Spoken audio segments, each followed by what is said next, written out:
গত কয়েকদিন ধরেই যেভাবে দেখা যাচ্ছে নিটের প্রশ্ন ফাঁস কাণ্ডে রাজধানী উত্তাল হয়ে উঠেছে, এবার দিল্লি পুলিশের তরফ থেকে নির্দেশিকা জারি করা হলো। অ্যাপ ক্যাব এবং ফুড ডেলিভারি সংস্থাকে নির্দেশিকা দিল্লি পুলিশের। দিল্লির একাধিক এলাকায় বিএনএস এর 163 ধারা জারি রয়েছে। নির্ধারিত সময় ছাড়া 163 ধারা জারি থাকা এলাকায় ডেলিভারি করবেন না, বিনা প্রয়োজনে ওইসব এলাকায় যাবেন না, সাধারণ মানুষকেও বার্তা পুলিশের। নিজের প্রশ্ন ফাঁসের প্রতিবাদে দেশ জুড়ে আন্দোলন। কলকাতার ধর্মতলার ছবি আপনাদের সামনে তুলে ধরছি। একেবারে দুমদুমার পরিস্থিতি সেখানে তৈরি হয়। সরাসরি আমাদের তিন প্রতিনিধি আমাদের সঙ্গে রয়েছেন, উজ্জ্বল মুখোপাধ্যায়, কৃষ্ণেন্দু অধিকারী এবং সন্দীপ সরকার। সন্দীপ, তোমার কাছে প্রথমেই আসবো, ঠিক কি পরিস্থিতি এই মুহূর্তে? দেখো, এই মুহূর্তে পরিস্থিতি অনেকটাই নিয়ন্ত্রণে। তুমি দেখতে পাবে আমার পিছনের ধর্মতলা মোড়ের ছবিটা, সেই জায়গায় পুরোপুরি বিক্ষোভকারীদের দখলে ছিল গোটা ধর্মতলা মোড়। আর সেই জায়গা থেকে ধর্মতলার মোড়কে এখন এই মুহূর্তে যান চলাচল শুরু করতে পেরেছে পুলিশ প্রশাসন, এবং বিক্ষোভকারীরা যারা ছিলেন তাদের যে বিক্ষোভ কর্মসূচি সেটা রানী রাসমণি রোডে। যে ছবি আপনারা এই মুহূর্তে দেখতে পাচ্ছেন রানী রাসমণি অ্যাভিনিউয়ের ছবি, যেখানে বিক্ষোভকারীরা তারা কিন্তু এখনো কিন্তু সেখানে রয়েছেন।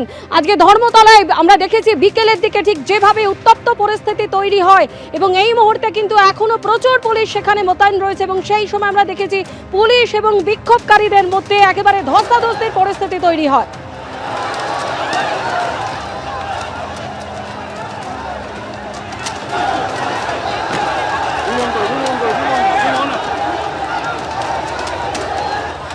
এই হচ্ছে রানী রাসমণি রোডের ছবি। তুমি দেখতে পাবে যে এই মুহূর্তে রানী রাসমণি রোডেই কিন্তু বিক্ষোভকারীদের সেখানে পাঠিয়ে দেওয়া হয়েছে। তাদের যে অবস্থান, তাদের যে প্রতিবাদ, সেটা রানী রাসমণি রোডে এই মুহূর্তে চলছে। আর অন্যদিকে ধর্মতলা মোড়ের আমি ছবিটা দেখাবো, আমার সঙ্গে রয়েছেন ক্যামেরা প্রতিনিধি, তাকে দেখা দেবো অঞ্জন দাসকে। ধর্মতলা মোড়, সেখানে কিন্তু যান চলাচল শুরু হয়ে গিয়েছে।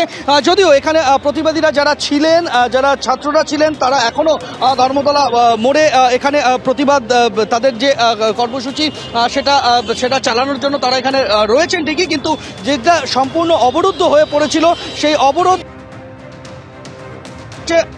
মোড়, সেখানে যান চলাচল শুরু হয়েছে। যারা আজকে এখানে প্রতিবাদে সামিল হয়েছিলেন তাদের কয়েকজন এখানে রয়েছেন, আমি তাদের সাথে একবার কথা বলে নেব। আজ আপনাদের এই যে কর্মসূচি, এই চলছে, কতক্ষণ আপনারা চালাবেন, কি আপনাদের পরিকল্পনা? আমাদের আপাতত যে পরিকল্পনা, যে আন্দোলন চলছে, আমাদের এখানে অবস্থান বক্তব্য রাখা হবে। যতক্ষণ এই বক্তব্য চলবে সেই অবধি অবস্থানটা আমাদের চলবে। হঠাৎ করে এরকম উত্তেজনার পরিস্থিতি তৈরি হলো কেন?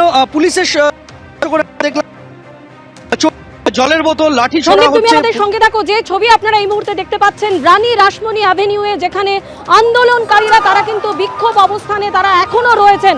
এর আগে ধর্মতলায় আমরা দেখেছি বিকেলের দিকে যে ধুন্ধুমার পরিস্থিতি তৈরি হয়, পুলিশ একদিকে পুলিশ এবং অন্যদিকে আন্দোলনকারীরা। পুলিশ আন্দোলনকারীদের উদ্দেশ্যে লাঠি উঁচিয়ে তেড়ে গেলে আন্দোলনকারীদের তরফ থেকে জুতো, পাথর ছোড়া হয়, জলের বোতল ছোড়া হয়, একেবারে তুলকালাম পরিস্থিতি তৈরি হয় ধর্মতলায়।